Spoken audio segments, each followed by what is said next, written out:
Okay, I think we'll start now because others may join in shortly. Otherwise, I'm from Sri Lanka, and it is a great privilege for us as Center for Combating Tobacco, the Tobacco Observatory of Sri Lanka and the South Asia region, to organize this webinar series.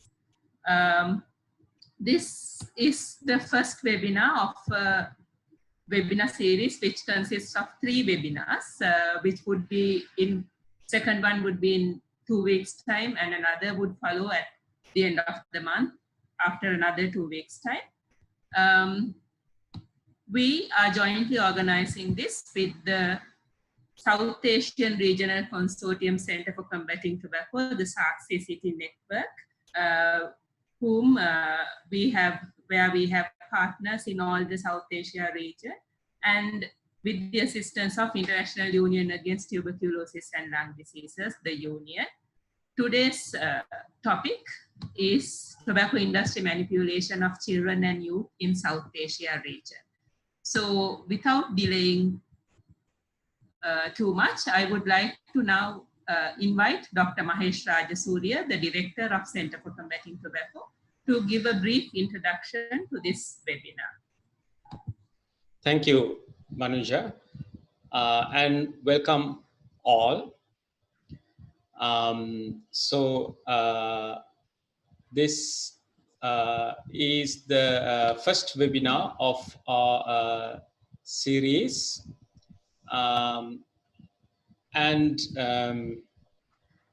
So it's good to see all of you, so many joining in this South Asian webinar series, the first one.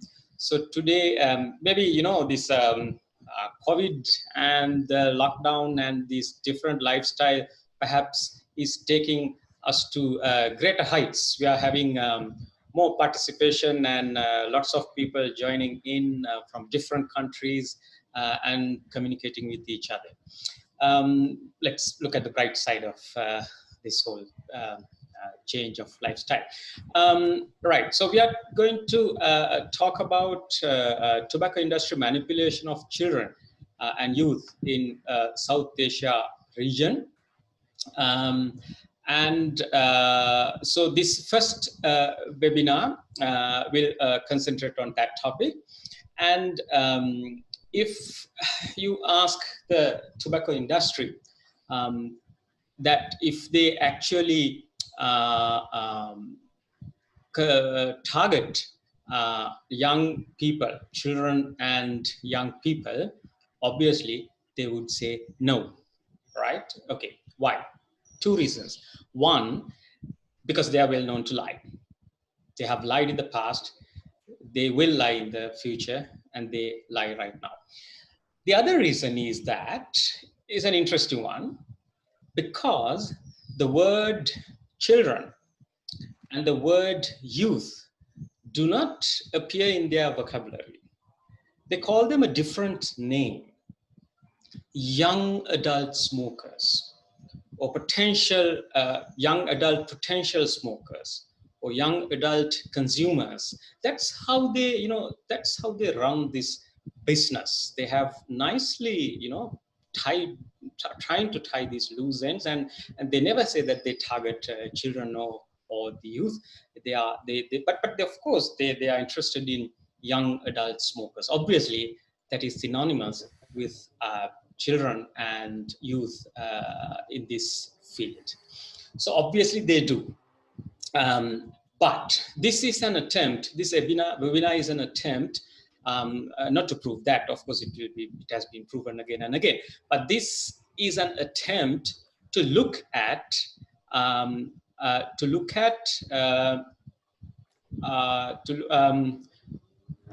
some, you know, no sound. I see a message, but I think others can hear. Right, I think it's an issue with one particular participant. All right, okay. So today we are going to look at case studies, examples from all of the South Asian countries. There are 8 countries in South Asia. We are going to look at case studies from each of these countries on examples, actual live examples of tobacco industry targeting and manipulating children and youth. So these are real stories coming from different countries, seen and experienced by people who live in those countries, and they are going to present to you the actual stories in the South Asian region of tobacco industry targeting and manipulating children and youth. So so that's the exciting part. So I'm not going to take more of your time. I'm handing the microphone back to Manuja to start this exciting segment of case studies from our colleagues, our fellow SARC CCT fellows in South Asian countries. Over to you, Manuja. Okay, thank you, Dr. Mahesh. So before we move on to the case study presentations, I would like to introduce you the two distinguished panelists with us, Dr. Rana J. Singh, who is the Deputy Regional Director of the Union, and Mr. Phil Chamberlain, who is the Managing Editor of Tobacco Tactics from University of Bath, which is a partner organization of the Stopping Tobacco Organization and Products, or the STOP, the global watchdog of tobacco industry. Thank you very much for agreeing to become the panelists in this webinar. We would look forward for a very interesting and exciting session with all of you. So how we would line up today is, first we would, as Dr. Mahesh said, we would present 8 case studies carefully selected from each country to showcase an issue in their country, as well as to give a bigger picture collectively when you come to the region. So we have compiled a series of topics, and we have compiled the order in such a way so you can get a bigger picture about the industry interference issues in South Asia region. So our first presenter would be Mr. Mahir Dayan, who is from Bangladesh. He is currently attached to Proga, Bangladesh. And his topic is tobacco industry interference targeting educational institutions. Over to you, Mahir. Hello everyone, good evening. So I am Mahir from Bangladesh, and today I am going to present a case study which is not really exclusive to Bangladesh. It is about British American Tobacco's talent show called Battle of Mind, and which has recently become actually quite popular in Bangladesh. So first of all, I would like to introduce what actually is Battle of Minds. So Battle of Minds is actually a talent show, and British American Tobacco claims that it is their global internship competition. In the website, they present it in this way. And in 2016, Battle of Mind was conducted in at least 40 countries that we know so far. And through Battle of Minds, what British American Tobacco does is that it actually try to engage and promote and glorify its brand to the youth. By youth, I mean the recent graduate or final year students, or those who are about to enter the job field and are looking for a hefty paying job. And if you go to YouTube and search Battle of Minds, you can see that there are a lot of promotional videos of Battle of Minds in countries like Bangladesh, Pakistan, Turkey, London, and so on. And if you see at least like 2 or 3 videos, you can see that through Battle of Mind, BAT is actually trying to promote a same kind of visualization of their brand and same kind of narrative. And you can see that in most cases the video shows like almost the same things, like some sweaty rich guys playing tennis, solving puzzles, playing chess, or something like that. And this is their kind of success, their kind of glorification, and they want to define that this is what British American tobacco is. And next you can see that British Battle of Mind is actually has 3 levels. One is the first is the local level, which is in country between different universities, the competition.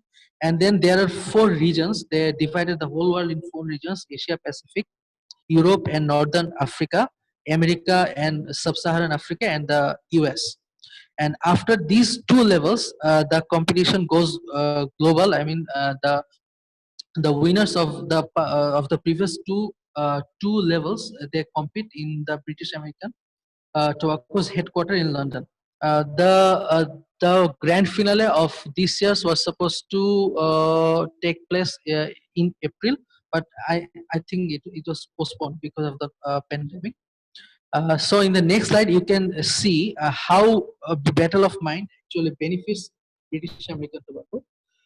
So first of all, it lets you promote indirectly and like violate the tobacco control law, which bans any sort of promotion of their tobacco brand in an indirect way. So you can promote a Battle of Mind, and what they used to do is that they used to put their logo at the bottom, and so you have and on one hand you have the indirect violation of tobacco, and through Battle of Mind, we BAT used to BAT generates an opportunity to not only normalize but to glorify the tobacco business. And is that as long the message is that as long you are having a good sum of money as salary, it doesn't matter what it is you doing to your country and what product are you selling. And you can also see that as in grooming sessions of Battle of Mind, a lot of British American tobacco high officials, they go to university campus, they motivate, they educate, and like they sort of mold their young minds and to the concept of they introduce the corporate culture in their own way to the university students, and you can see how they are like advertise the and get celebrity status. And another alarming thing about the Battle of Mind is that every year at almost every stage, like after the grand finale of the local level, and when it starts, almost in the entire pages of the local newspapers are dedicated to Battle of Minds. Almost every newspaper does the same thing, and I don't know whether it is maybe it is because of some effective PR officials of British American Tobacco, or maybe they spend some money. And another thing is that at every grand finale of the local level, there are some very powerful government officials, some local leaders, parliamentary leaders, and some ministers. They attend these meetings, and through this highly publicized and highly decorated program, there is a sort of communication generated between the policymakers and these companies, and it creates a new ways of interference of tobacco industry. And you can also see that in our next slide, you can also see that some students are actually posing in front of a Battle of Minds poster, and which is actually which has British American tobacco and is a direct violation of the TAPS. In Bangladesh, what we are doing for at least the last 5 or 6 years is that we are protesting everywhere, like organizing human chain protests, sending alerts, and engaging students and university authorities to sensitize them about the repercussion of such activities.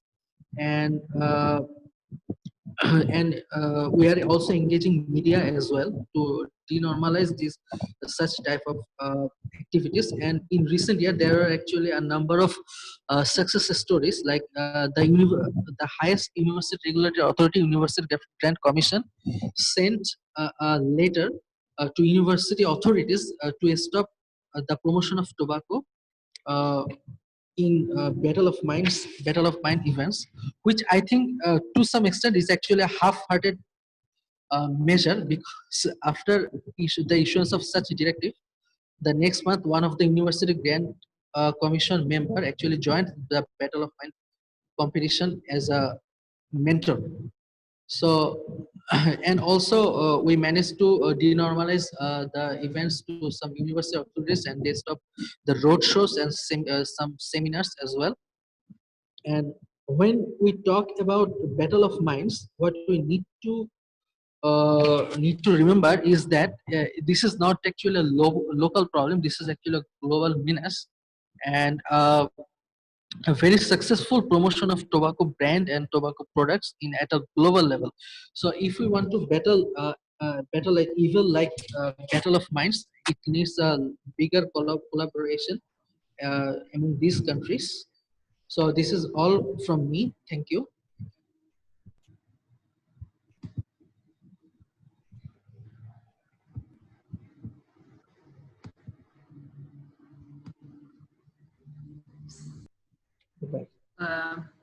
Thank you, Mahir. So if you have, we can allow one question each at the end of the presentation. So if anyone have a pressing question, you can chat, message it to us, or raise your hand. We can allow you to ask the question from the presenter. At the end of the case study presentations, we would also have a panel discussion where you would again be given the opportunity to ask questions. So if you have anything to clarify regarding this presentation, any pressing issue, you are welcome to ask a question. Okay, so from South Africa, so thank you, Mahir, for Bangladesh. The fellow CCT in Bangladesh. CCT actually has a fellowship in the South Asian region. Currently, in its 5th month in operation, the fellowship is 6 long, and most of the tobacco industry is continuously coming up with the single motive, that is to catch them young. They are basically trying to catch the children so that they can catch their prospective users at a very young age. I'll be discussing about the Conrad Challenge. Conrad Challenge is basically named after an astronaut, Pete Conrad. It's the competition that actually allows children between the age group of 13 to 18 years. The competition claims that it gives the chance to become an entrepreneur, to innovate and use science and technology to solve problems of global impact. In 2019 and 2020, the Conrad Challenge actually started having 2 categories, which were actually sponsored by the Foundation for Smoke-Free World. That is actually a sponsorship by the Philip Morris International. The 2 categories were eliminating and reducing teen vaping, and the second category was Smoke-Free World, repurposed farmland and tobacco crop. The challenge, while during the challenge, the Philip Morris branding was visible everywhere. The foundation for, as you can see in the slide, the Foundation for a Smoke-Free World catalog was available everywhere during, whether it was on the website or it was during the prize distribution ceremony of the competition. The jury members were basically the representatives from the Foundation of Smoke-Free World. They closely interacted with the students during the competition and offered them career and counseling advices and even internships. These are some of the inventions which are done by the students of the winning teams. Then there's a tobacco oats, that is basically the students were, what they had innovated was they were inducing the products that were induced from the chemical properties of tobacco and making oats out of it. Then there's the Golden Harvest Company initiative, in which the plant-based organic bandage was invented, like it was discovered using tobacco plant. So what were the prizes and the winners? What they were getting out of it was a total all-paid trip to Washington DC. Then the competition also had certain registration fees. Since the students were not able to pay the registration fee, the organizer waived a registration fee of 300 rupees, $300 per student. There were also lucrative scholarships to the US colleges and opportunities to meet the members of the SMFW. Then there's another challenge that was quite popular in India. It is the Spellbee challenge. The challenge in India was hosted by the RTC company Classmate branch. Classmate basically is a stationery brand of ITC, the Indian Tobacco Company. The competition claims itself to be the largest spelling competition in India. It basically invites children between the age group of 10 to 16 years from various schools in India. The competition receives wide publicity in social media and also on YouTube channels. The finale of the competition is hosted by Soha Ali Khan, who is a veteran actor, and her brother is accused of being a heavy smoker and also promoting smoking during his film Go Goa Gone. As told, this is the ITC brand. As you can see in the logo, they have a separate logo for the Classmate, that is the stationery brand, and for the other products they have this ITC logo. The competition was also hosted in collaboration with the Radio Mirchi, that is a leading radio channel in India, and also the Entertainment Network India Private Limited, that is a subsidiary of the Times Group, that's a leading newspaper group in India. The prizes given to these winners of the Classmate Spellbee include the trip to White House. They were featured on TV and the YouTube channels, and they also received cash prizes. These are the pictures that were clicked during the Classmate challenge. Now, the biggest impact is the image promotion of the tobacco manufacturing company among the youth during the competition. The image promotion of the tobacco manufacturing, not only among the youth, but the parents, teachers, and other people in general. It is also a violation of Article 13 of FCT. When these competitions were going on in India, the competitions were vehemently criticized by the civil society members, NGOs, and individual rights activists. Also, the media came to support of it. There was an article that specifically referred to the Conrad Challenge, and it highlighted the various schools from India that participated in it. The civil society members came forward and wrote letters to the government officials to come up and help them support against these challenges, the Spellbee particularly.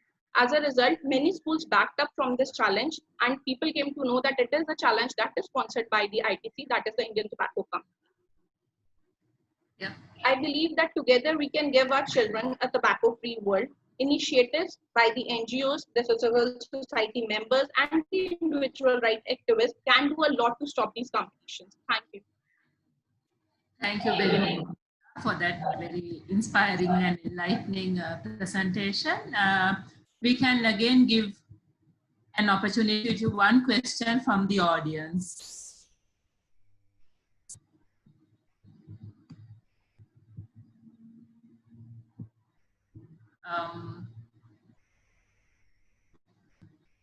Okay, we have a question, it seems.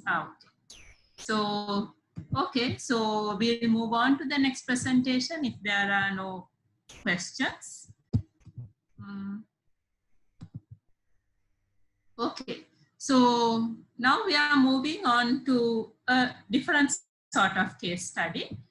Afghanistan is a unique country in South Asia region, even though it does not belong to our WHO region. Our region, South Asia region, incorporates Afghanistan and Pakistan, and they have a prominent domestic tobacco industry.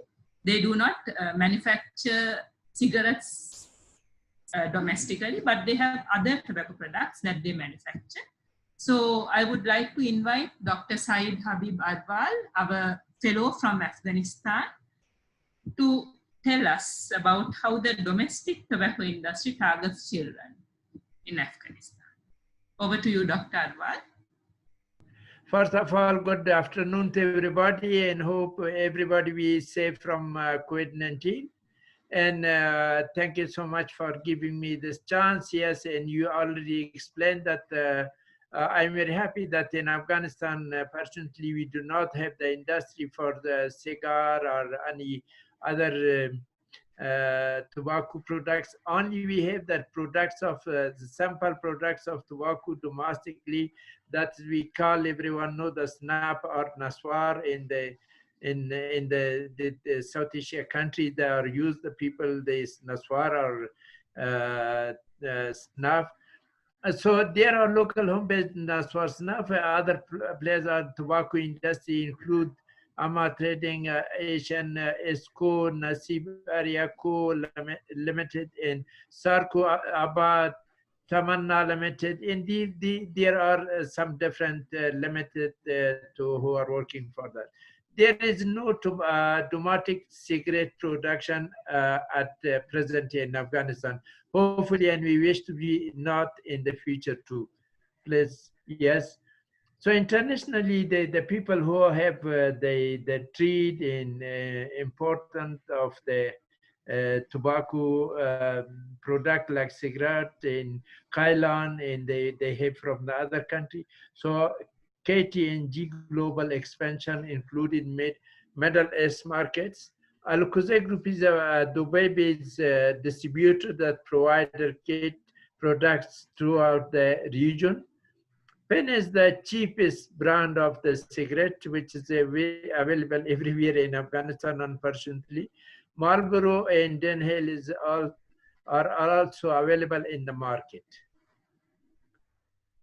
So you just, as at the beginning, I said this about the domestic industry, we do not have in Afghanistan, but this local snap industry, local industry is available and the people are working, and unfortunately the children are using for working of production of this snap or naswar in my countries. Yeah, this also showed the involving in the slide was changed, no problem, but I mean this all can, you can see the children involvement for the production, and here is also involving in promotion. Usually, unfortunately, this is a kind of chilam. If you hear from my presentation in Colombo, this is a kind of chilam.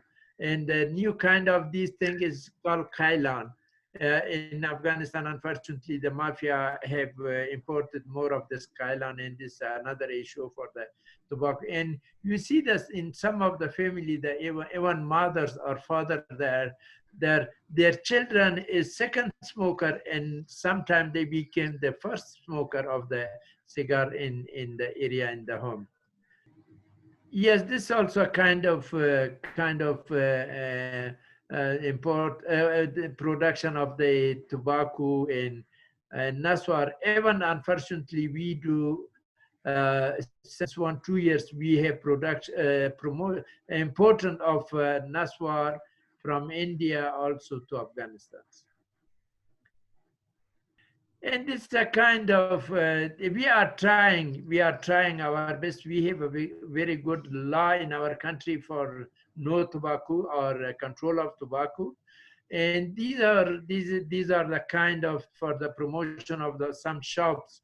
And fortunately, one thing I can tell you, in Afghanistan we do not allow any type of the media today use for any announcement of about tobacco production, about the cigars.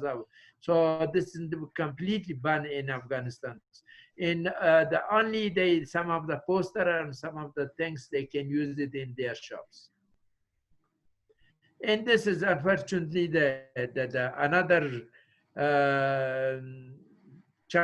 change of the practice in the electronic cigarette, unfortunately in our country for the young people. And this is also the mafia change after Kailan, this promoting people for this type of cigar, even by the name of, if you want to leave the cigar, you can use this e-cigar.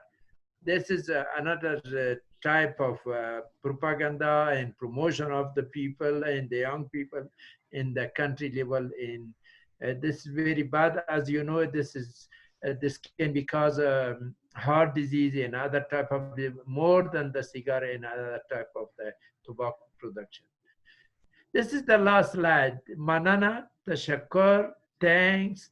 And this is a kind of Kailan, which is unfortunately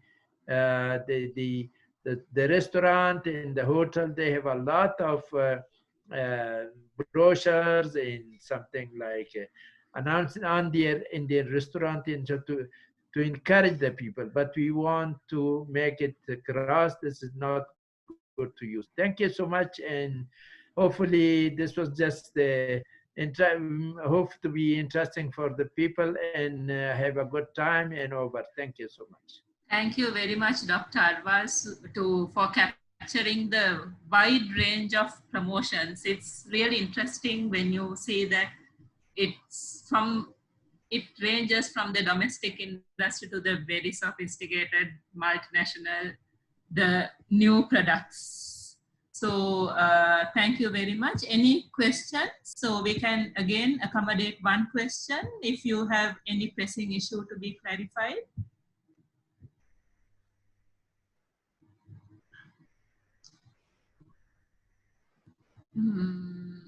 Okay, it doesn't look like we have any questions. So we'll move on to the other case study. Thank you very much, Dr. Arba. So we are moving on to Bhutan, another interesting country, which we are very proud to host as a region, the first country which banned the tobacco trade. And today we have Mr. Chimi Dorji from Bhutan. He is a committee member of SARC CCT. He kindly agreed to replace Mr. Kunsang Namgyel, who is a fellow from Bhutan who can't present today because of a family emergency. Mr. Chimi. Good afternoon. Is it good evening now to all the members there? Nice to see you all again. Actually, as rightly pointed out by you, actually, I got temporarily deputed to National COVID-19 Mental Health Response Team in Ministry of Health. We got pulled from respective ministries and organizations to form a team in the Ministry of Health to actually combat or respond to any mental issues in the Ministry of Health, particularly to COVID-19. So I was for a couple of weeks, I was away from office, and I was towards the eastern side of the Bhutan, particularly training on psychological first aid to the first responders and also the mental health people, health professionals. So therefore, I couldn't keep in touch with the discussion that the SARC CCT is having with other members.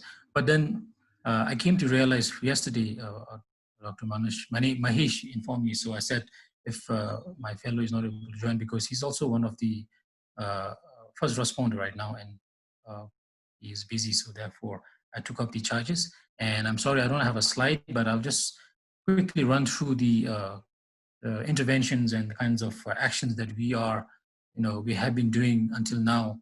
And I'm glad to inform you all that today, as you all know, as we mark the World No Tobacco Day observation, we are pleased to inform you all that we launched 2 important documents, which means we clapped 2 times.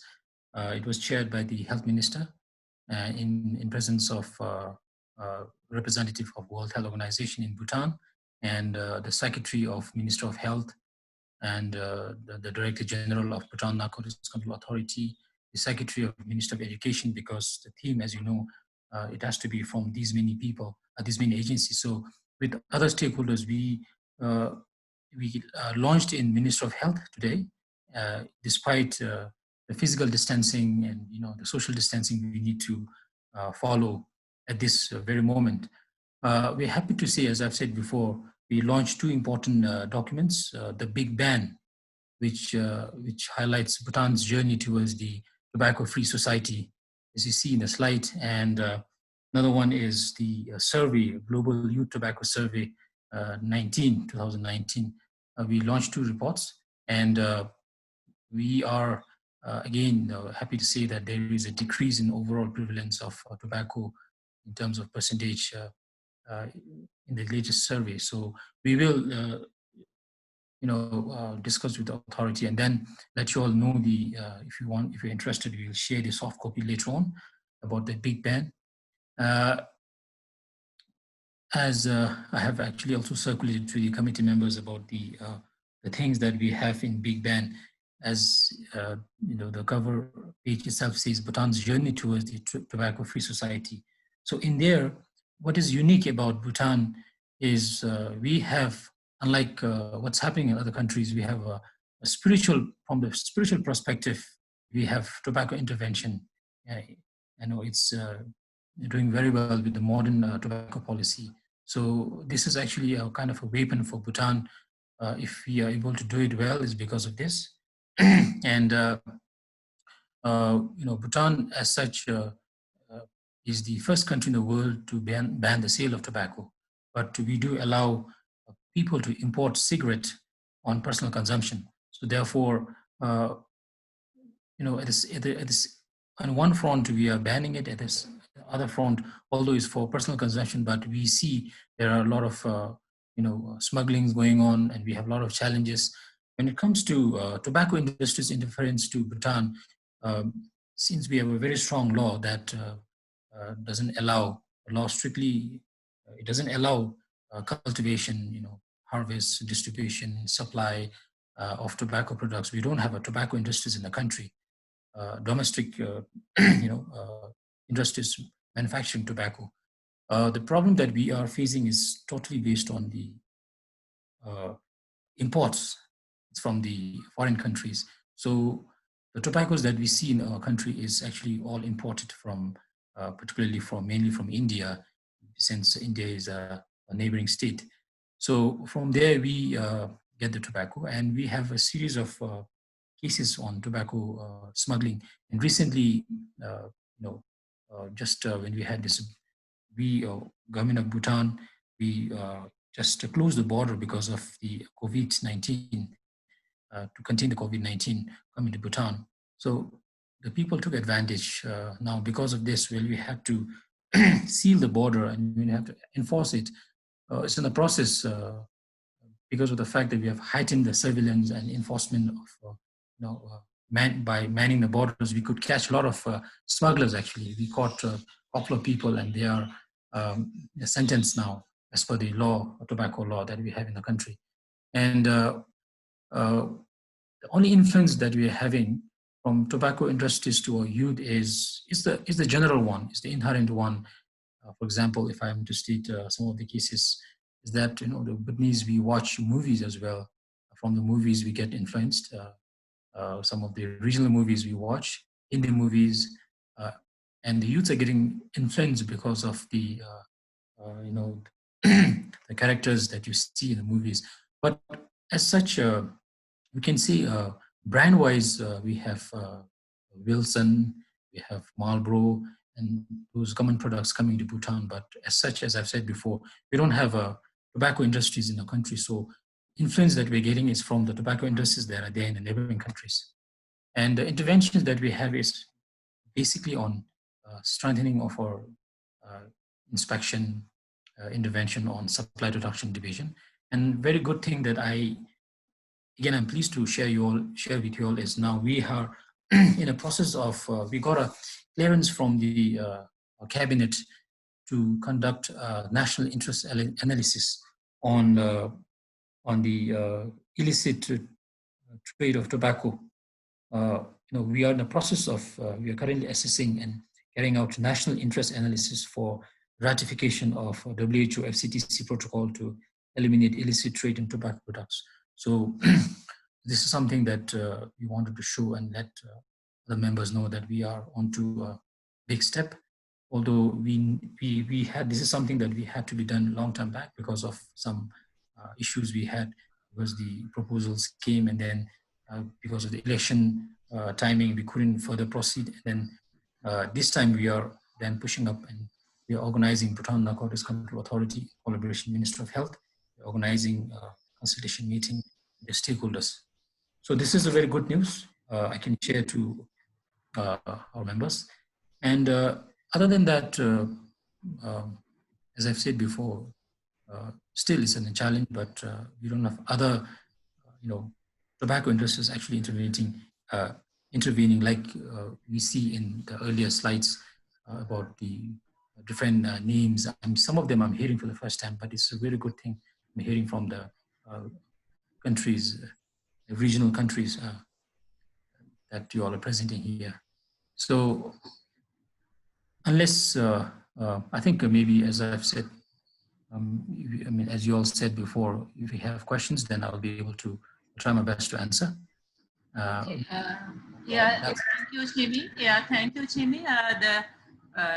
Our next webinar is on our success stories. So we hope that you will join us in the next webinar too, to elaborate on your journey of success to the Big Bang.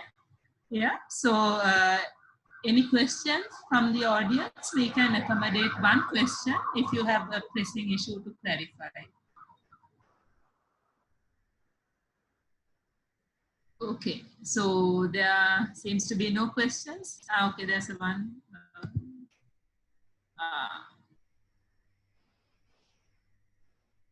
No, this is a question not to you, Jimmy. Yeah, so thank you very much. Okay, all right. Thank you. Thank you. Please be with us till the end if possible. Yeah. Okay, thank you. So, okay, we'll move on to the next presentation. Next presentation is about the smokeless tobacco industry targeting youth. To be presented by Mr. Muhammad Faisal from Pakistan, again another SARC CCT fellow. Because of a personal issue, he can't be here today, so he has sent his presentation to be presented by Ms. Chintika Pereira, member of our CCT team. Chintika, over to you. Thank you, Dr. Manuja, for introduction.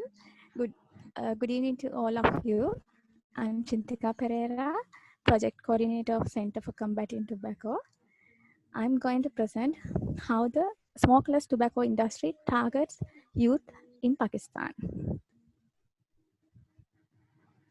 Smokeless tobacco is a type of tobacco consumed through mouth or nose without burning or smoking. The smokeless tobacco has become a burden to the country due to high affordability and high availability of products. The Naswar is the most commonly used smokeless tobacco product. As you see in Dr. Arwar's presentation, it's also available in Pakistan as well as Uzbekistan, Iran, and Afghanistan, and few more countries. Naswar, also called Nas and Naswe, it contains powdered tobacco, lime, ash, and indigo with flavoring agent.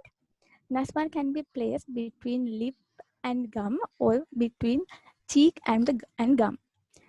As you can see, the affordability is really high due to the cheaper price. The sachet packet is only cost 10 rupees, around $0.06 US. In this photograph, you can see the Naswar is available. Availability of Naswar available at tobacco shops, almost all general shops, and even at the shoemakers. How the smokeless tobacco industry promote their products? Those products do not have standardized packaging or packs with health warnings, no regulations of contents of products, and smokeless tobacco industry introduce new, stronger, and cheaper products to the market. They widely use on-site promotion to target the children by placing at eye level of children at the shop or with the candies, near the candies. When we consider the impact of smokeless tobacco, as at 2017, current smokeless tobacco users are 5.3% of the country's youth, and another 4.7% are past users. Smokeless tobacco leads to oral cancers, which is the second most common cancer in Pakistan. And also, Pakistan is among the countries that report highest prevalence rate of smokeless tobacco. Thank you. Okay, so because Chintika was presenting on behalf of Faisal, we are not taking questions. If you have any questions, clarifications, we can communicate to Faisal and get back to you on the response. So thank you very much, Chintika. We'll move on to the next presentation. It's about another industry.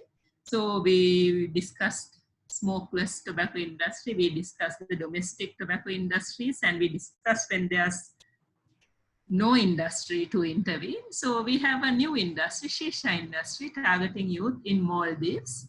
I would like to cordially invite Ms. Fatma Tafadnan, current affiliated to Cancer Society of Maldives, and who is the fellow of SARC CCT representing Maldives. Over to you, Afa. Thank you, Dr. Manuja.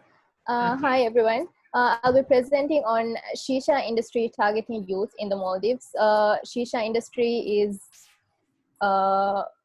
it was a recently formed, Shisha was started in the Maldives recently, maybe 5 to 10 years back, but now it is one of the most common things that the youth are doing in the country now. We have a lot of Shisha places that are together with restaurants and cafes.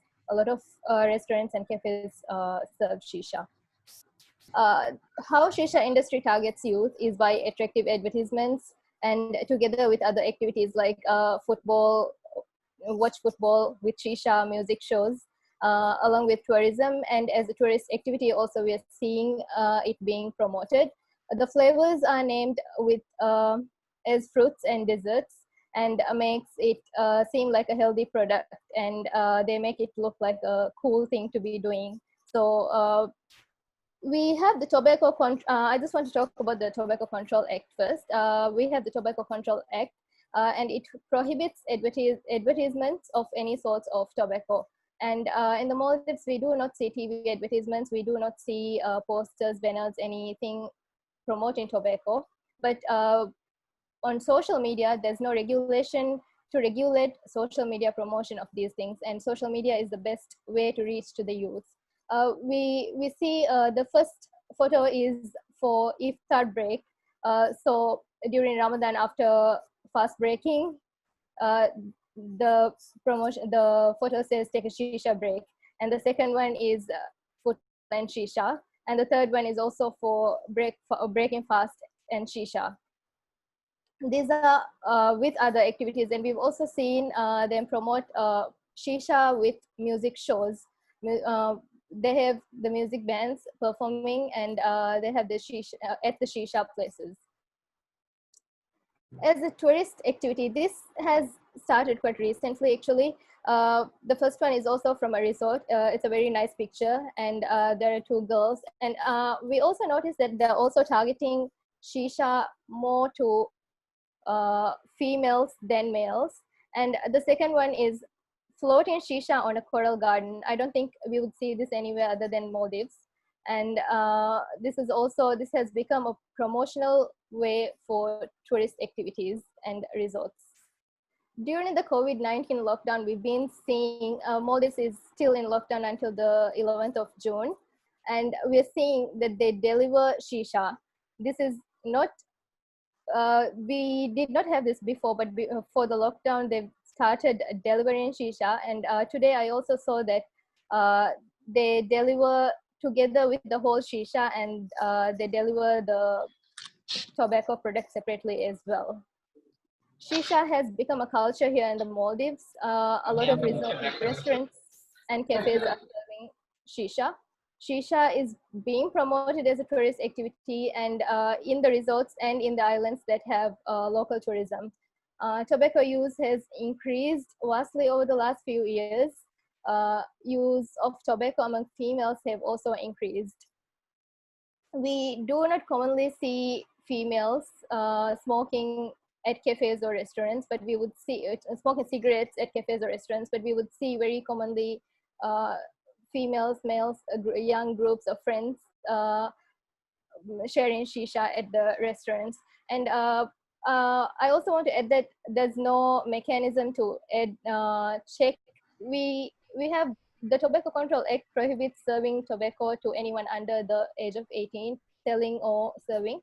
But at the shisha restaurants and cafes, they do not check the IDs. So even if they're 16 or 15-year-olds, we would not know that they're being served. And because of this, more young age groups are getting into the habit of shisha.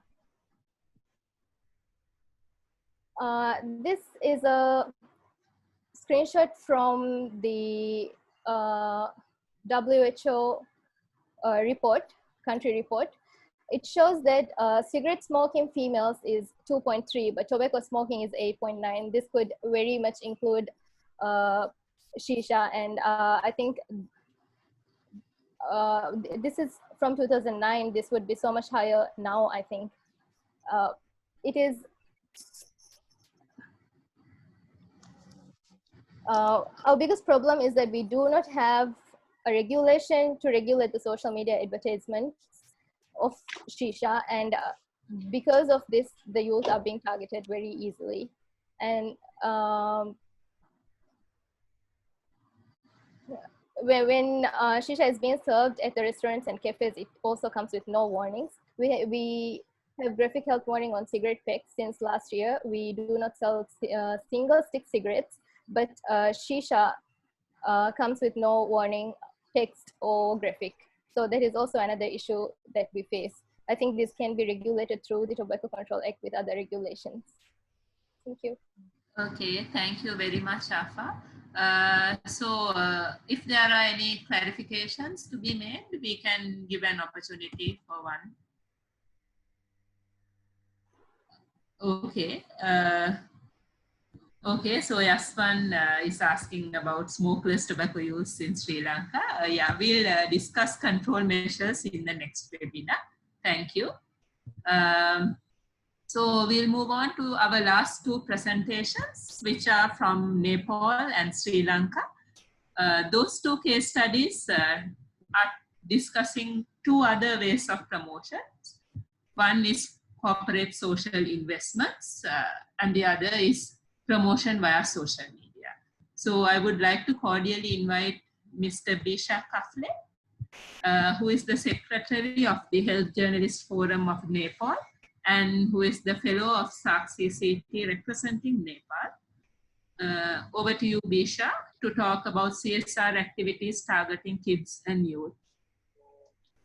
Namaste, everybody. In Nepal, there is a big company, Surya Nepal. Yeah. And it is the major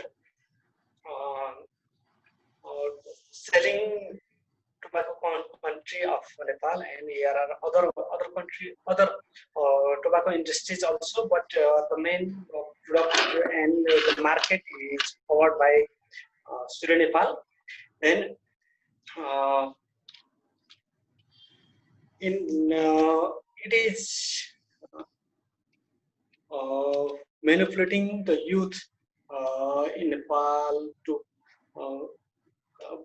buy the different kinds of social responsibility, social corporate responsibility. And at first, I want to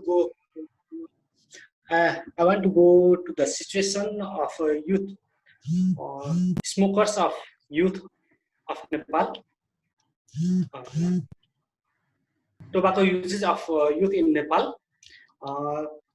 More than 2.8 million adults are smoker.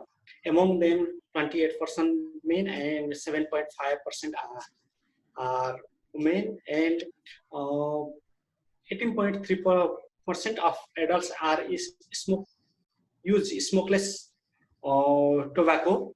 Among them, 33.3% are men and 4.9% are women, and 20.9% of adults were exposed to tobacco advertisement and promoting in any form of media, and 11.2% of adults noticed on site promoting of cigarette in sales outlet.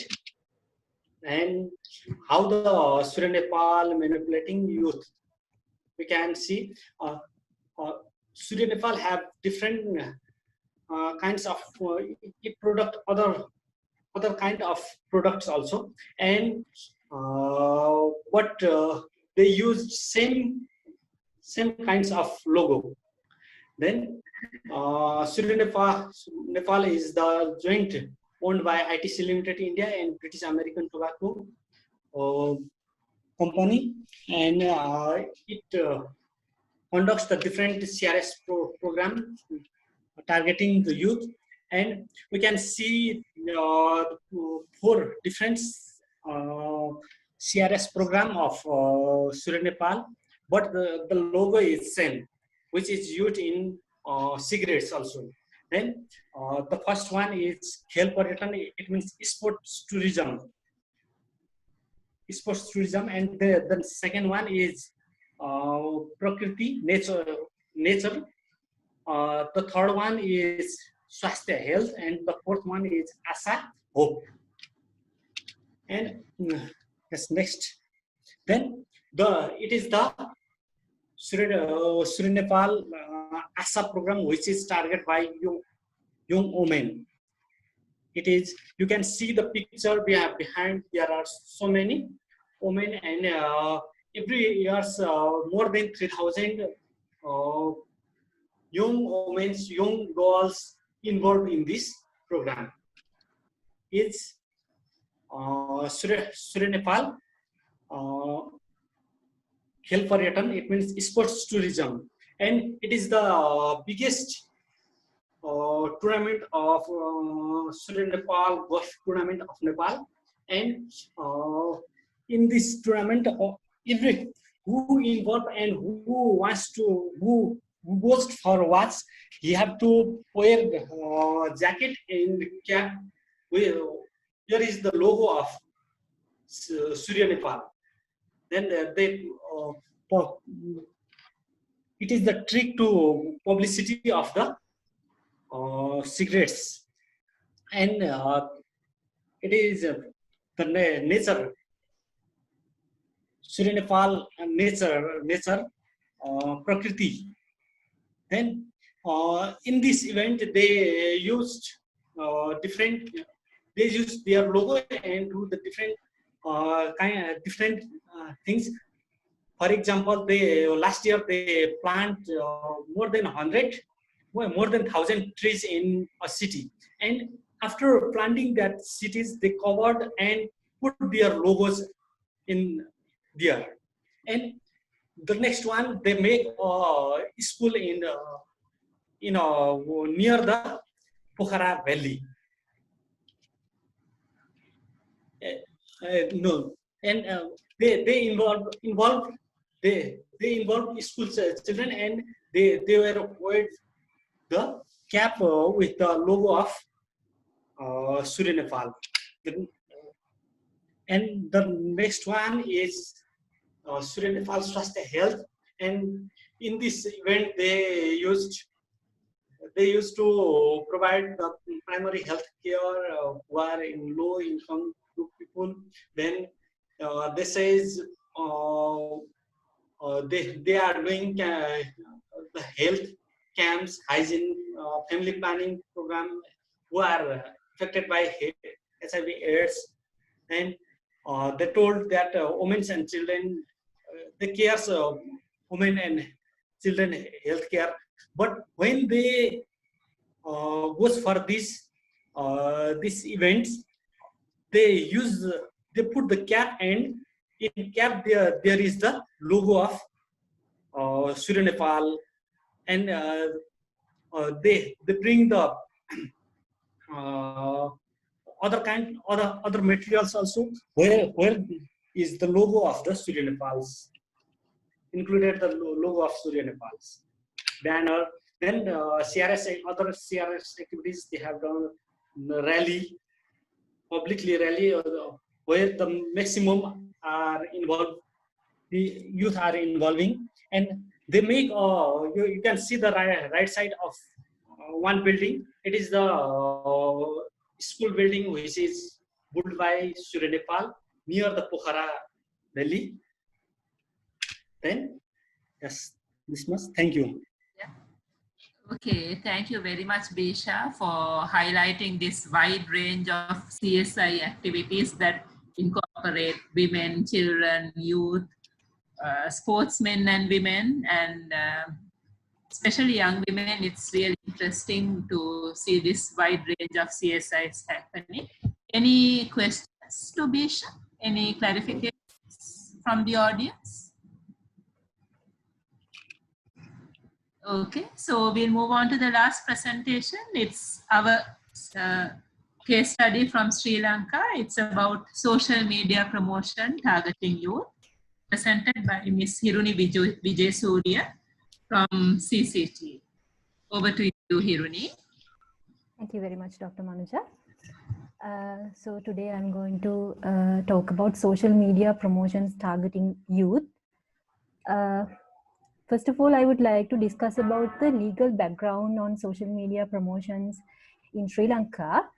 In the Sri Lanka, in the local setting, National Authority on Tobacco and Alcohol Act 2006, we say it NATA Act, that is the legal document which we use in tobacco control. The NATA Act does not contain any specific clause about social media promotions, but the section 35 of the NATA Act clearly says that the tobacco advertisements should be banned through internet. And as you all aware, Sri Lanka is a FCTC ratified country. So even under the Article 13, it recommends measures to ban tobacco advertisements, promotions, and sponsorships. In the NATA Act, tobacco advertisements are defined like this. But despite of all these acts and laws, in our day-to-day life, we see lots and lots of tobacco promotions in social media. Today I'm going to share some of those with you. If you can see these snapshots, they were taken from one of the Facebook groups created during the COVID-19 curfew season. The name of the group is, in local language, Sikarat Natuwa Velennange Sangame. The meaning of that is the group of people who desperately suffer with no cigarettes due to the curfew season. These snapshots I have taken from one of the Instagram pages maintained by a very popular character in Sri Lanka. He's actually once a famous tuition master, a politician, a scriptwriter, an artist. He's famous in many ways. This particular Instagram page, which has lots and lots of tobacco promotion, is apparently about his pet dog. Can you believe that? The name of the page itself is Simba Puta, the name of his dog. Okay, this photo was taken from one of the photo shoots which went viral in Facebook pages before a few months in Sri Lanka. Can you notice that the girl is the one who is lighting up the cigarette of the guy? Okay, now this YouTube music video, I just wanted to show you the music video, but I couldn't. Throughout this music video, there is one pretty girl. The girl is the one who is smoking throughout the music video. And can you see how many views are there for this YouTube video? This snapshot I have taken from one of the most famous teledramas in Sri Lanka these days. It's still ongoing, and most of the people watch this teledrama through YouTube. In this particular scenery, there is one guy who is smoking with the school students who are in white color uniform. And I can say that in this teledrama, in almost all the episodes, at least there was one tobacco promotion. Okay, these pictures were taken from recent Sri Lankan movies, which had lots and lots of tobacco promotions. And these banners were shared widely among the Sri Lankan social media platforms. What we noticed was, in most of these movies, the same characters, the same editors, the same directors, actors and actresses were highlighted. Yeah, these are also some banners like that, which widely shared among the social media platforms. Okay, some of you might have seen these images before. Before few months, some random guys had shared this image of the cigarette packet with 2 cigarettes in their WhatsApp and Facebook stories. And actually, there was no such cigarette packet in Sri Lankan market. So based on these images, these stories, we, the CCT team, along with the addict team, we started our investigations, and finally we could find out that this was a trial version done by the local tobacco company. So based on the investigations, we even generated one industry watch piece in BMJ Tobacco Control. However, finally, this tobacco product did not come to the Sri Lankan market. Okay, even these images were shared during the COVID-19 curfew season. Some groups had started online delivery services of tobacco and alcohol products via WhatsApp and Facebook.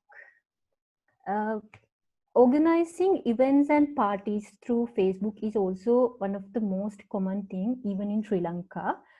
And most of the times, tobacco and alcohol companies or some drug dealers are behind these events and parties. They spend lots and lots of money to attract youth to their tobacco and alcohol products. So what actually happens with these promotions? Through these promotions, they form a very positive image on cigarettes and smoking with, among the youth. Tobacco companies or whoever is behind these promotions, they try to symbolize smoking as a feature of adolescence. And through glamorization of their product, they try to make their product more attractive. And through everything, through all these, they try to make smoking a very normal thing among the youth. And finally, the tobacco companies very smoothly influence initiation and sustenance of smoking behaviors among the youth. So at the end of the day, what we have to understand is social media is a very powerful platform in influencing tobacco related attitudes among youth. Tobacco industries are using this tactic so wisely. To protect our youth from tobacco, we must act more wiser. That's what I have to say. Thank you. Thank you very much, Hiruni, for the comprehensive and well-presented presentation. I think we have a question. Okay, so they are just comments. I think, as I told you before, we are addressing control and success stories in our next webinar. So as we have finished the lineup of our case studies, I would like to hand this over to Dr. Mahesh Rajasurya to moderate the panel discussion with our distinguished panelists, Dr. Rana and Mr. Phil Champale. Over to you, Dr. Mahesh. Thank you.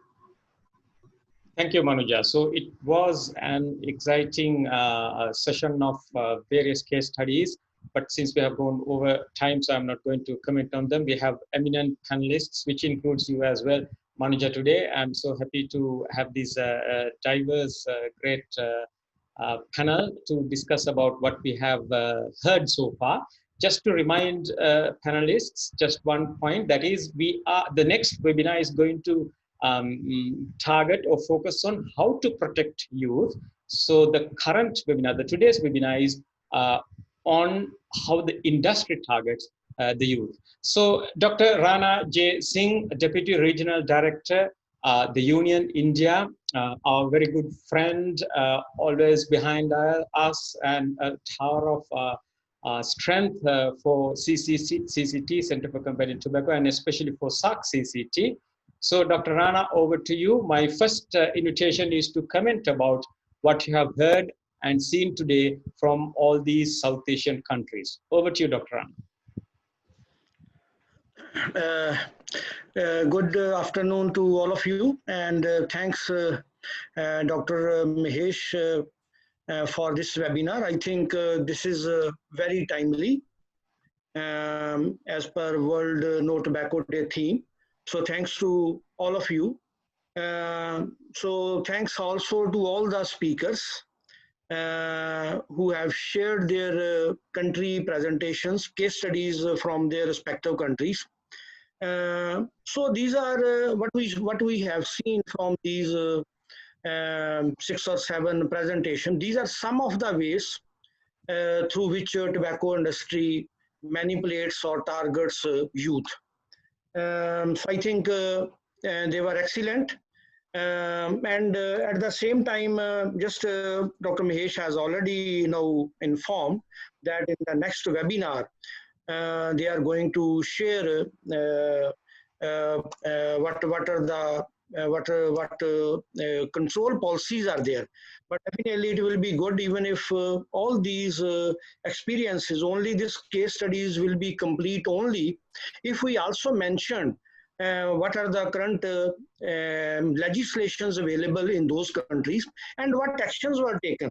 I have seen in many countries and even in India that we continue to collect such kind of interferences or tobacco promotions, use of tobacco promotions, sponsorship and advertisements. But for us, it is very important to understand what are the current legislations related to that interference or that tobacco advertisement and promotion and what action was taken. So I'm not aware whether these same case studies will be presented in the next webinar and action taking will be discussed. For example, our colleague from Bangladesh, he has shared that what action was taken against that. But all other presenters, so it's very important. Now you see, we have seen so many interferences or advertisement or targeting youths from Sri Lanka itself. But it is very important for us, for me also, to understand what are the current mechanism available in all these countries. Similarly, in Afghanistan, so what mechanism is currently available? What are the legislations available? What is an authority to which a complaint can be made? And what are the actions taken? In this regard, I will just like to share with our experience from India that because all of us were also in learning stage as far as tobacco control is concerned. If you ask me what I am doing, it's just learning from one place and sharing with others. What we saw, we collected almost 68 sub-national level interferences or tobacco promotions from India. And we saw that in roughly about 50 of these interferences and promotions, the local authorities were informed about that. And further, about 90% of these interferences were mitigated. Similarly, for example, if some just like our colleague from Bangladesh shared that they were going to have some competition that was annulled, so that could not be happened. So a complaint was made to the local authorities, and the threat of tobacco industry interference that was mitigated. So that this is very crucial. Once again, at this stage, I would like to congratulate all of the presenters. I think this is a stage where we need to keep our eyes and ear open. And while they are learning in their fellowship program, I think fellowship program will help them in identifying. So you see, what is currently lacking? It's our understanding.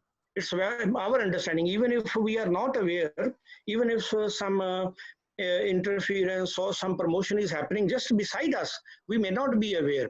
So I think this fellowship will further strengthen participants' knowledge about knowledge to identify those violations, and then recommend or take some kind of action to see that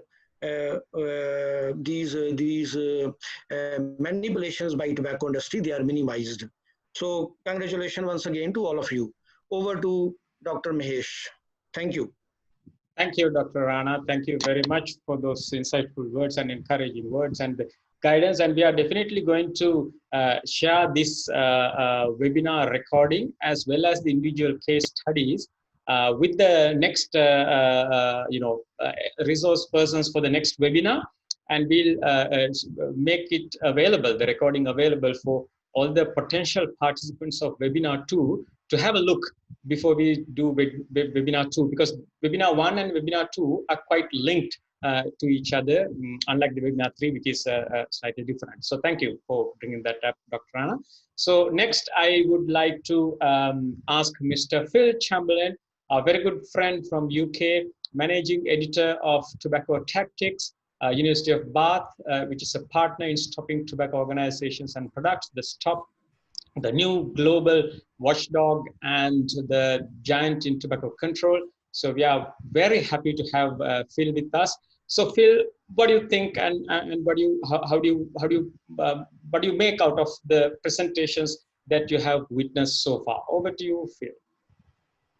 Dr. Mahesh, thank you, for both the invitation and for your colleagues in assembling such a great lineup. I've taken pages and pages of notes from the information given, and I think that this is going to add enormously to our knowledge. First of all, I'd like to congratulate the fellows on their evidence gathering. I think what stood out was that it was backed up by grabs information from screens, from social media, and being able to use existing data gathering as well to put together a very comprehensive case for their case studies. And I think that solid evidential base is vital if we were to make sure that we can make most use of the evidence that we found. I thought it was fascinating. A couple of key points, if you will. The use of social media platforms. I know that at the end of 2019, Facebook and Instagram said that they were looking to regulate the use of their platforms, about how they would be used for promoting tobacco profits. Now, the problem with the social media platforms is they talk a lot and they do very little. But nonetheless, I think that they are they need constant reminding about the fact that their platforms are being used over and over again to target, in particular, potential young smokers. Looking at some of those images, the people in them are quite clearly underage.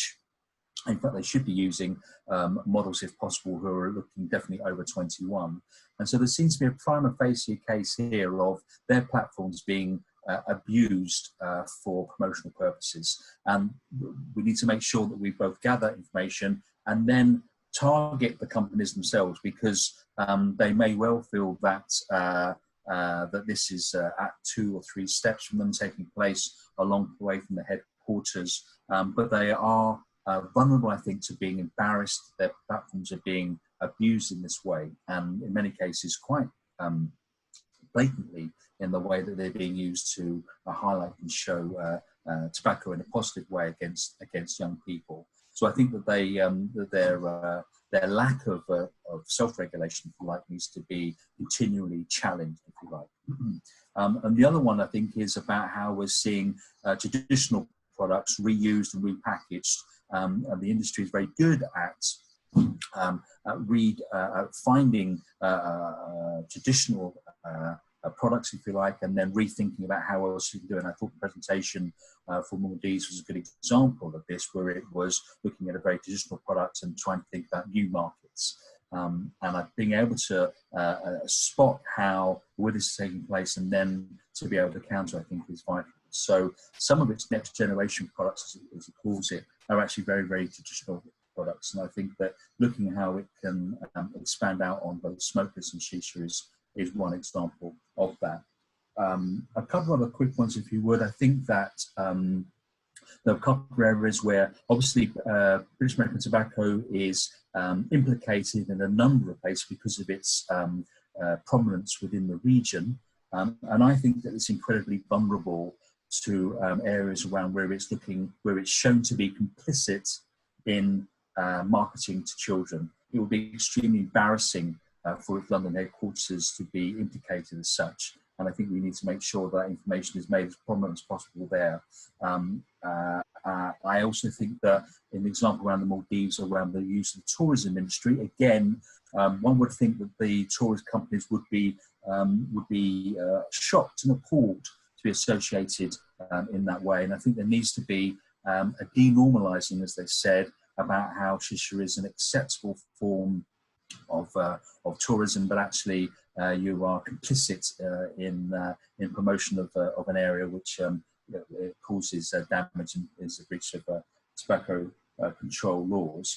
So I think being able to make sure that this information goes back to the heart of the companies in Silicon Valley or in London as well is crucial to make sure that they're unable to, if you like, step back and ignore or hope that no one kind of notices about what's going on, because I think some of the examples shown here were particularly egregious. Two final points. One is, I think there's some really interesting information about particular case studies. So the Battle of the Mines, especially the fact that it's taking place in so many countries, and I'd be really interested in supporting and amplifying the work that was done by Mahir in Bangladesh around the Battle of the Mines in a number of countries, and seeing how we can highlight that. The earlier we can get that information out to other countries, so that they cannot be unaware, if you like, about what they're being drawn into, the better, to forestall the future. I thought that the Conrad Foundation, we've just done a lot of work on the Foundation for a Smoke-Free World. Conrad Foundation has been promised with existing funding as well, something in the region of $350,000 from the foundation to the Conrad Foundation. It's a very useful way of the industry being 3 steps behind its impact. So you have Philip Morris giving its $80 million a year to the foundation, then the foundation giving $350,000 a year to the Conrad Foundation, which is part of a very respected astronaut. And then from there we get NASA name being associated with, and I think that that's exactly how they would like to be able to kind of see their influence playing out. And I think we need to be, I would be very keen to assist to amplify the information gathered there to make sure that we can make sure those connections are known and to see their names up. The other bit that's interesting was the judges being from the foundation, and you tend to see this circular row of money where it's kind of going in terms of people paying each other, if you like. And I think I'd be very keen to make sure I can amplify that as well. I think it's possible that some of these organisations would be embarrassed, again, perhaps to be associated with, or at least they should be made to be aware, and then they can take a decision. So I would compliment the presenters on their evidence gathering, and I would urge them to keep up that level of evidence gathering, and also to think about where they may have gaps. I think some of the figures obviously relying on certain on some relatively old data. So I think making sure we've got the kind of latest information on prevalence, I think, is very useful. And I think also being able to harvest these social media hashtags, I think is where you should collect as many of those as possible. We've got some facilities at Bath that being able to automatically look at these social media hashtags and gather information. And it's good to be able to kind of grab that data so we can analyse. The sheer volume of information can be quite overwhelming. It sometimes requires an automated response to be able to make sure we can make the most of it. So my contact details I can share, and if you need any kind of assistance in being able to analyse this, I'm sure that we'll be able to look to assist. I hope that's okay. I think I've spoken quite fast, but I was trying to cover the amazing range of ground of the presenters as well, and I look forward to seeing what develops next. Thank you, Phil. That was perfect, and you have given lots of food for thought and lots of stuff to be taken on to the next webinar. I wrote them down, but we don't have time to refresh them. So I think everybody heard and understood. And I'll come back to you, Phil. We might go a few minutes overboard, but before I move on to Dr. Manuja Pereira, I will just highlight a couple of things which I saw on the chat. So Shobha John noting that great insights from the panel. I'm reading her words. Across countries, there seem to be increased vigor in targeting women. Has any of the countries got experience engaging National Women's Commissions, SARC Telecommunications Unit? So she's also giving us ideas which we would further expand in our next webinar. Yep, right, okay. So let me now move on to Dr. Manuja Pereira. She's the editor of our Tobacco Unmasked and Tobacco Unmasked South Asia. She's also the Deputy Project Director, CCT, and she's a Senior Lecturer in Public Health. So Manuja, over to you to give us your observations on these diverse presentations which you actually managed and coordinated to present. What are your thoughts about the presentations? Yeah, thank you, Dr. Mahesh. I'll just briefly tell you my thoughts because we should give some time for the participants to ask questions as well. When I went through the presentations and when I went through the material produced by our fellows, what I really noticed was the similarities. The biggest similarity being British American tobacco, being in our region, interfering in many things, and the next biggest interference by ITC, closely followed by PMI and then KT&G. So we do have a certain group of individuals and companies interfering to make a regional impact. And I think it solely justifies the need for such a network as SARC CCT to get together, work together and learn from each other and learn the successes, learn the failures. So we would learn from each other and be successful as a region. Because I do think we do have a common enemy and we host 1/4 of the global population. We are more than them if we are taken together. So I think the main message I would like to give is the need to collate and network and work together. Thank you. Thank you, Manuja. Thank you very much. Let me briefly go through some of the questions and comments we have had. The first one from Rupesh from Maldives. My concern is if tobacco is completely restricted, will it pave ways to excess use of other narcotics? But we have already had a reply to that from Mr. Pranay Lal from India. Hi Rupesh, let me take the first stab to your question. Currently, there is no evidence to prove this. In fact, the opposite is true since tobacco is a gateway product for use of narcotics. Restricting its trade or stopping its access reduces incidence of other drugs and substance abuse. So I think it's clear, the answer is already clear, but I wonder if any of the panelists wish to answer that or comment on that. Right. Okay, so I think the answer is clear, Rupesh from Maldives. Right, and you can even raise your hand if you want to ask a question. We'll try to accommodate 1 or 2 questions, although we have gone slightly overboard. Yaswan, I think from Sri Lanka, smokeless tobacco is a problem in Sri Lanka too. Why are we not doing more about it? I think we have done, we have even issued a gazette order prohibiting smokeless tobacco as a commercial product.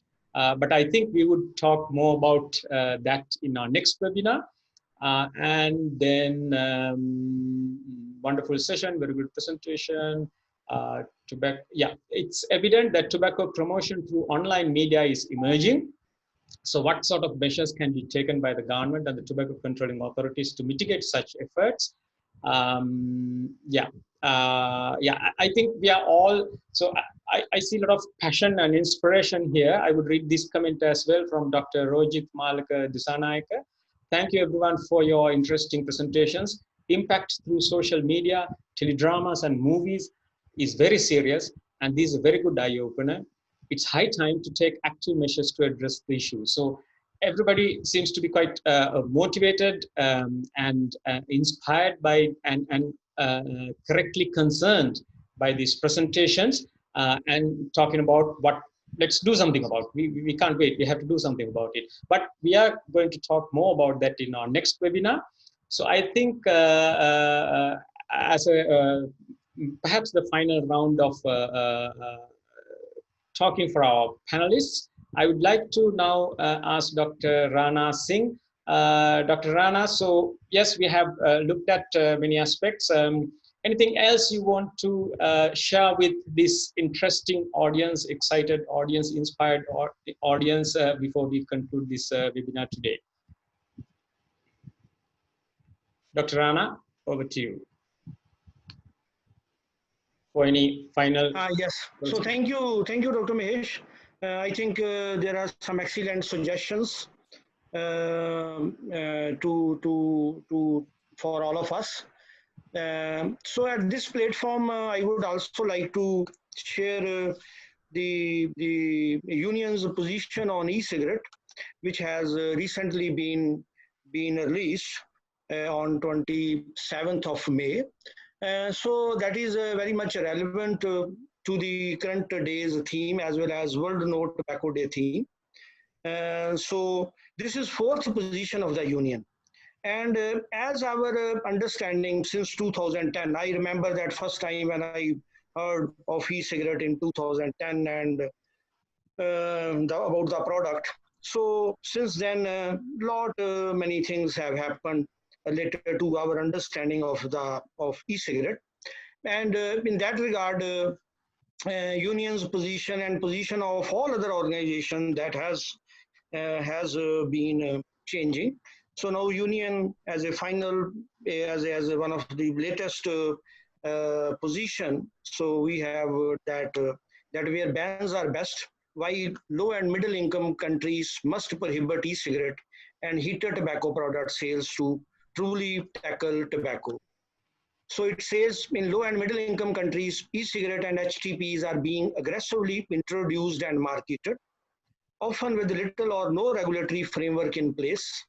In these countries, youth are particularly vulnerable. It is for this reason that union recommends protective and preventive sales ban. At this stage, for low and middle income countries, bans are best. So with this already, you are aware that India has already banned e-cigarette. We have a huge population. And really, for a big country like India, it is not easy to regulate the things other than enforce legislations. Still, this is something which is required from all the other neighboring countries, maybe at least for our region. At the same time, all our scholars or our colleagues working in this aspect, they also need to see how these new products are being marketed in their respective countries.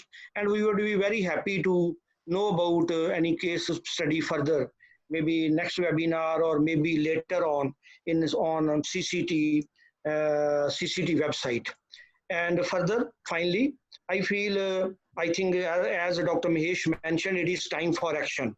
So it is time for action means we need to have FCTC Article 5.3 national policy, and already know one of the colleagues have suggested for for Sri Lanka. All of us are also working here in India, in Bangladesh. So I think this is something which we need to see. Already you see it's almost 17 years of FCTC. And if we still don't have that policy in place, so I think this is really right now almost very much crucial and immediate need for effective tobacco control in our region, in our respective countries. So thank you, Dr. Mahesh. Over to you. Thank you, Dr. Rana. Just a couple of words before I move on with the next comment. E-cigarettes, I think the way forward is banning it. I think we can be happy that the world is slowly agreeing that that's the way forward. So India taking a lead in the region. Thank you very much. just reading last couple of comments perhaps for this webinar. Lindy Jakwala from South Africa says, South Africa is under a lot of pressure currently with the extension of the ban during the lockdown, ban on tobacco. I saw Sri Lanka is pushing for the ban on sales as well.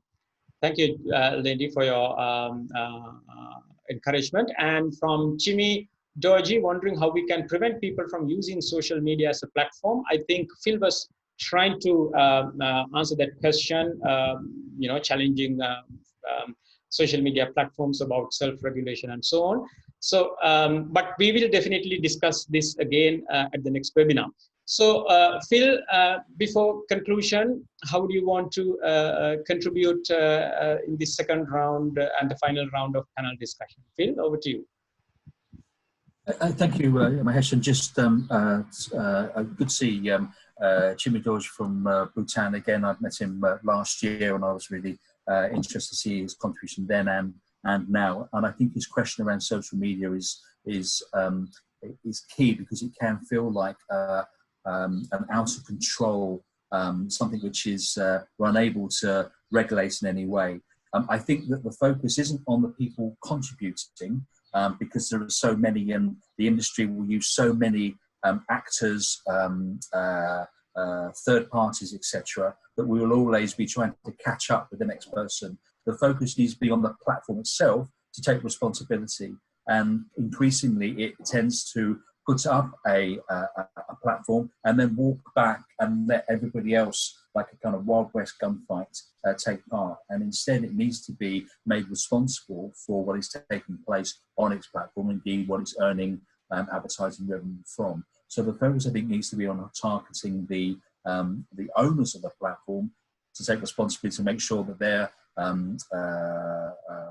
they're abiding by regulations on advertising that are already in place, and indeed those by the FCTC as well. So I think that is crucial in being able to make sure that we can gather verified evidence, pictures, dates and times and names, hashtags as much as possible is crucial. No information, no evidence is wasted in terms of being able to put together a case like this. And I think that's the information shared today shows the value in having that systemized evidence gathering that can build a case, if you like, especially when you have so many examples of such egregious behaviour. And so I think that bit is crucial. And I would also pick up on Manucha's point about it's clear in terms of being able to analyse at that regional level. The role of BAT here is absolutely crucial, and therefore needs to be kind of held account. And being able to address that again as high level as possible, I think is as effective as being able to take those individual country or regional or district responses as well. They need to be identified, linked in and held account for all the actions that are taking place at this region, to be able to understand what's taking place. Is quite clearly a coordinated effort, and I think the range of activities that we're seeing shows about how implicated they are. So I think being able to have that under that regional understanding is incredibly powerful and useful in terms of determining our response, which I'm sure will be developed in the webinars to come. I hope you found it useful. Thank you. Thank you, Phil. Thank you, Phil. I think you were also hinting at, kind of using their own tools, the social platforms, to kind of to do something about it, kind of beating them at their own game. And also, I think I'm getting a bit inspired by what you said. Perhaps we need to BAT. We need to sort of shame them in London, right? Maybe we can plan some activities. Okay, right. Okay, great. Always happy to shame BAT in London. Always happy to do that, sir. Excellent, right. Okay, we are onto something. You have to be there, Phil, if time permits you for the next webinar to see what's coming out of it. Right, okay. So we are going over. We are going to conclude this webinar. It has been a wonderful session. It's great to coordinate this or moderate this panel discussion. One of the best I have done in my life. So thank you very much, Dr. Rana Jagdeep Singh. Thank you very much, Mr. Phil Chamberlain. Thank you very much, Dr. Manuja Perera. And then thank you very, very much our fellows from each of the South Asian countries. Bermudas, lots of, yes, Phil, they deserve a round of applause. Lots of difficulties, the COVID-19, various situations, situations in, conditions in different countries, and the committee members, they have worked very hard. And unfortunately, two of our fellows could not make it live today, but they had some family commitments and family emergencies. So our thoughts are with them. So thank you very much, fellows and committee members, and thank you very much, our supporters and friends. And last but not least, thank you very much for the participants who I think have benefited a lot from this webinar. And thank you all. We will see you on 14th of June. The time is not determined yet, 14th of June for the second webinar. And with that, I hand over to Manuja to conclude this webinar. Thank you, Dr. Mahesh. So because we have gone past time, I would just inform you that our next webinar is in 2 weeks' time, as Dr. Mahesh suggested. The tentative time is 9 a.m. Sri Lanka time, because we have a panelist from US joining us, hopefully. So if the time needs to be changed, we would inform you via the communication channels and networks we use. So thank you very much for participation, and hope to see all of you in the second webinar too. And stay safe. Thank you.